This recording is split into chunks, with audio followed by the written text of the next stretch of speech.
नमस्कार, मैं हूं अंकिता सिंह और आप देख रहे हैं सिटी बिग न्यूज। सर्दियां दस्तक दे चुकी हैं और ऐसे में जो सबसे बड़ी परेशानी सताती है वो है स्किन ड्राइनेस व एलर्जी की।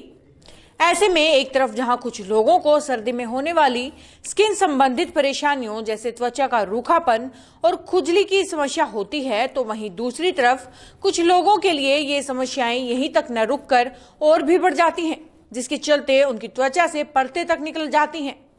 त्वचा से निकलती परत के कारण कई बार स्किन से खून भी बहने लगता है। ऐसे में इस प्रकार की समस्याओं को देखते हुए जब सिटी बिग न्यूज ने इन समस्याओं के बारे में और अधिक जानकारी लेने के लिए जुनेजा होम्योपैथिक क्लिनिक के संचालक व 33 सालों के अनुभवी डॉक्टर मुनीश जुनेजा से बातचीत की, तो आइए आपको भी दिखाते हैं उन्होंने हमसे क्या जानकारियां साझा की।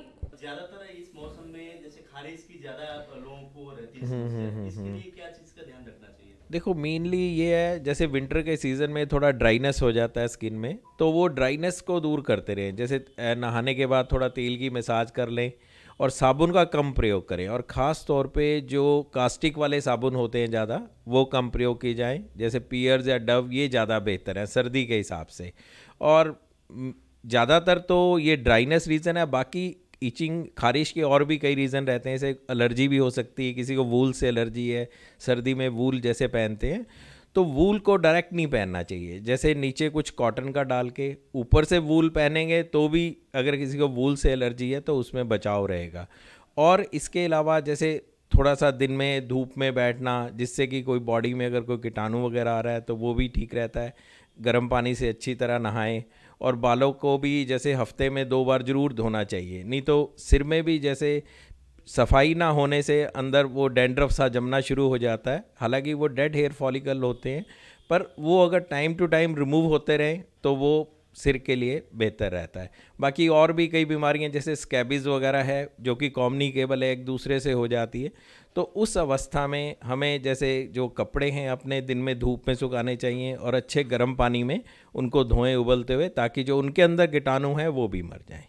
जैसे गर्म पानी से नहाने से कुछ ऐसा होता है इसमें, जैसे सर्दियों के टाइम लोग ज़्यादा गर्म पानी यूज़ करते हैं, तो उसका कोई इफेक्ट रहता है इसमें? हाँ, उससे थोड़ा ड्राइनेस तो आता है। नेचुरल ऑयल्स हमारे कुछ स्किन से रिमूव होते हैं, पर इसलिए ये बताया जाता है कि थोड़ा सा तेल की अच्छे से मालिश कर ली जाए, ताकि वो जो ऑयल हमारा रिमूव हो गया वो रिप्लेस हो जाए उससे। जैसे कई लोग खारिश होती है उसमें ना एंटी एलर्जी सिट्राजिन को ज़्यादा यूज़ करते हैं, सिट्राजिन, और उसके बाद जब तक खा रहे हैं तब तक तो ठीक है, उसके बाद दोबारा फिर वो शुरू हो जाती है। इसमें क्या रखना चाहिए ध्यान?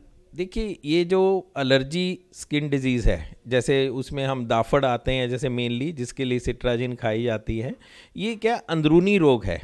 जैसे अब सिट्राजिन से क्या है, वो एलर्जिक रिएक्शन कंट्रोल हो जाता है जब तक उसका असर है। किसी को वो आधा दिन रिलीफ करती है, किसी को 1 दिन 2 दिन, पर ये स्थायी इलाज नहीं है। स्थायी इलाज के लिए देखो, एक तो हमें जिन चीज़ों से हमें लगता है अभी हमारी खारिश बढ़ती है यूज़ करने से, उनके प्रयोग में कम लाया जाए। और इसके अलावा अंदर से एलर्जी ख़त्म करने के लिए जैसे होम्योपैथिक में बहुत बढ़िया उपचार है, उसमें हम मरीज की पूरा बायोडाटा लेके, शारीरिक मानसिक स्थिति के बारे में सब जान के फिर जो दवाई दी जा सकती है, उससे परमानेंट ठीक होने की संभावना पूरी रहती है। एलोपैथिक में इसके लिए कंट्रोल है, पर परमानेंट स्थायी इलाज अभी तक संभव बहुत कम केसेस में होता है। तो इस विषय में होम्योपैथिक या आयुर्वेदिक चिकित्सा ज़्यादा इफेक्टिव है। जैसे कुछ आपको ये लगता है कि जैसे आजकल के खान पान है वो पेस्टिसाइड, जैसे फ्रूट में ज़्यादा, सब्जियों में, खान पान में, तो इसका भी रीज़न होगा इसमें? बिल्कुल रहता है जी। ये सब चीज़ें, जैसे अब केमिकल बहुत प्रयोग हो रहा है हमारी, जैसे ब्लड में वो जा रहा है, जैसे सिस्टम में जा रहा है, तो ये सब जो पॉइजनिंग है ये हमें बढ़ाती हैं। पोल्यूशन है जैसे, ये भी बढ़ाता है। आजकल जैसे तनाव बहुत है ज़िंदगी में, तो ये तनाव भी एक मेन कारण रहता है, जो हमारे अंदर इस तरह की प्रक्रियाएं, अंदर केमिकल चेंजेस आते हैं, हार्मोनल चेंजेस आते हैं, जो हमें इन बीमारियों की तरफ धकेलते हैं। जैसे एलर्जी होती है, खारिश होती है, उनमें किन किन चीज़ों का ध्यान रखना चाहिए? देखो, बाहर की चीज़ें हैं, जैसे फास्ट फूड हैं, ज़्यादा स्पाइसी चीज़ें हैं, इमली की चटनी वगैरह है, अचार है, एक जैसे डायरेक्ट वूलन ना पहना जाए। तो अपना खान पान शुद्ध रखना बहुत ज़रूरी है। एक खान पान शुद्ध रखें, और अपना जो सराउंडिंग एटमॉस्फेयर है उसको साफ़ सुथरा रखें, और पर्सनल हाइजीन के साथ साथ अपने माइंड को भी थोड़ा सा थोड़ा सा क्लियर रखें। माइंड में बहुत ज़्यादा दुविधाएं, बहुत ज़्यादा गुस्सा, रोष, ये सब चीज़ें नहीं। जितना माइंड आपका रिलैक्स रहेगा उतना आप ठीक रहेंगे। मेडिटेशन वगैरह करें, तो जैसे मॉर्निंग वॉक है, योगा है, ये सब चीज़ें इसमें हेल्प करती हैं। और पॉजिटिव थिंकिंग के जो है उनकी तरफ कुछ उनके चाहे लेक्चर्स हैं उनको थोड़ा सुने, ताकि अपने अंदर जितनी पॉजिटिविटी भरेंगे उतनी जल्दी आप रिकवर होंगे। अगर किसी का पेट अच्छी तरह साफ नहीं होता, उसका भी कोई कारण रहता है इसमें?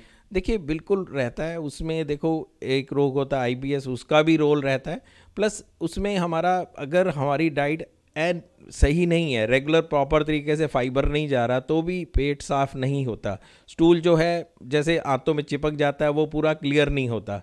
तो ये हमें अपनी डाइट एक तो प्रॉपर टाइम पे खाएं, और उसमें हरी सब्जियां हैं, जैसे फ्रूट्स हैं, सैलड है, इन चीज़ों का प्रयोग किया जाए। और जैसे वही व्यायाम का भी इसमें रोल आता है, सुबह खाली पेट गुनगुना पानी पिया जाए, तो ये सब चीज़ें उसमें हेल्प करती हैं। और पेट ना साफ हो तो बहुत सी बीमारियां भी हमें उत्पन्न होनी शुरू होती हैं, जैसे गैस, एसिडिटी वगैरह है। इवन एलर्जिक वाली प्रॉब्लम भी ये बढ़ जाती हैं, जैसे जिनका पेट सही नहीं है, कई बार पेट से भी कनेक्टेड होती हैं, कुछ पर्टिकुलर फूड आइटम से कनेक्टेड होती हैं। तो इसलिए शुद्ध आहार लेना और नियमित आहार लेना एक बहुत ज़रूरी चीज़ है इसके लिए। इस तरह की कोई एलर्जी होती है तो डॉक्टर को कितने टाइम बंदा वेट कर ले कि हाँ ठीक होती है या नहीं होती, उस कितने दिन बाद दिखाएं? देखो डॉक्टर को जैसे ये डिपेंड करता है आपको बीमारी कितने समय से है। अगर वो अभी हुई है थोड़े टाइम से, तो ये जैसे हफ्ते में भी दिखा सकते हैं, 15 दिन में भी दिखा सकते हैं।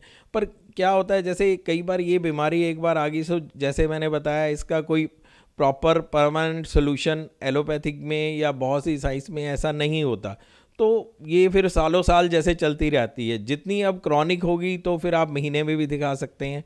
पर इनका उपचार अगर अल्टरनेटिव थेरेपी में भी जाएं, जैसे होम्योपैथिक में भी जाएंगे, जैसे पुरानी है ज़्यादा तो लंबा लेना पड़ेगा, तो उसमें होता है 15-20 दिन में डॉक्टर को फॉलोअप में ज़रूर दिखाएं, तो ताकि वो प्रोग्रेस देख के अपने ट्रीटमेंट को उसी हिसाब से आगे फॉलो कर सके। जैसे कई लोग इस एलर्जी में सिट्राजिन ले लेते हैं, फिर स्टेरॉइड की जो मेडिसिन ज़्यादा लेते हैं, उसके बाद सोराइसिस वगैरह में बदल जाती है, तो उसमें क्या ध्यान रखना चाहिए? देखो वही है, स्थायी ट्रीटमेंट का चुनाव करना चाहिए, क्योंकि ये चीज़ें बहुत जैसे टेम्परेरी रिलीफ है। आप टेम्परेरी कब तक, मतलब वो सिर्फ टाइम पास है, कब तक टाइम पास करेंगे? अल्टीमेटली हमें कोई स्थायी इलाज ही ढूंढना पड़ेगा, वही अल्टरनेटिव थेरेपी की तरफ जाना पड़ेगा, या हमें सारा कुछ अपना रूटीन वगैरह वो नियमित करना पड़ेगा। तो ये जितनी जल्दी आप चुनाव कर लेंगे उतनी जल्दी आपका बीमारी से भी निदान हो जाएगा और अपना आप स्वस्थ जीवन जी पाएंगे। अपने आसपास की सभी ऑनलाइन अपडेट्स के लिए देखते रहिए सिटी बिग न्यूज। नमस्कार।